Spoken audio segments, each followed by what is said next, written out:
And here we are.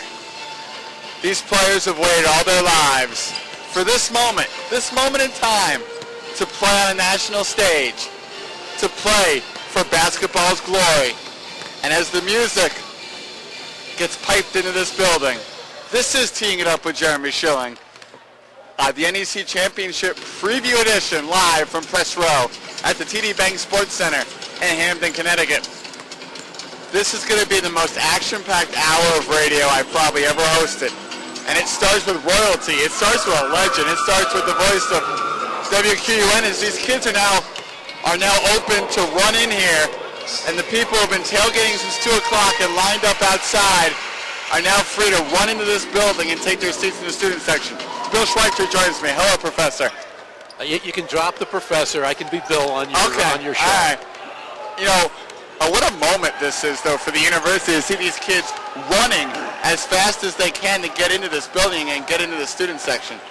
Yeah, you know, Jeremy, it's a once-in-a-lifetime thing for a lot of people. And if you talk to players, and I do talk to them a lot, I tell them, enjoy this as much as you possibly can, because you never know if it'll come your way again. So right. It really is a special night. This place will be filled for probably the first time on the basketball side, fully filled to, 3,500 and then some standing room seats. When you look at this game, is there a problem, do you think, for the players about getting too hyped up? You know what? They probably need to focus on it. And I talked to Tom Moore a little bit earlier today, and that's one of the things that they're focusing on is basketball. There's going to be so much other stuff going on around this, and it's going to be hard to ignore it. You can't ignore it, but you got to focus on what you have to focus on. Right. From a broadcaster's perspective, is it hard not to get swept up in the moment, or do you try to keep yourself grounded and make sure that you focus on the game? Well, you know what, Jeremy, it's not exactly the same situation, but it reminds me of March of 1985 when I was doing Villanova basketball, and they're playing Georgetown for the national championship.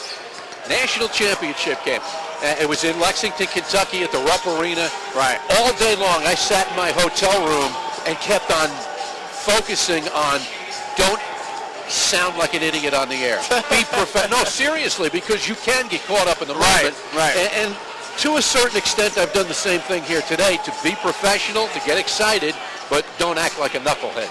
As somebody that has called so many Bobcat games this year, what is the one thing that could trip them up tonight that maybe the not diehard QU fan may not realize?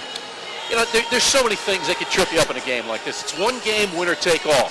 If the wrong people get in foul trouble, if the wrong people are having an off night, there's so many little things that could go wrong.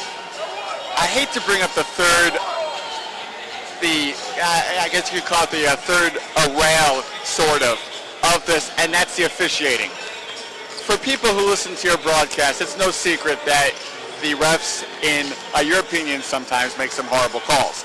How much of is that your concern tonight? Is there any worry that officiating could potentially have a big factor?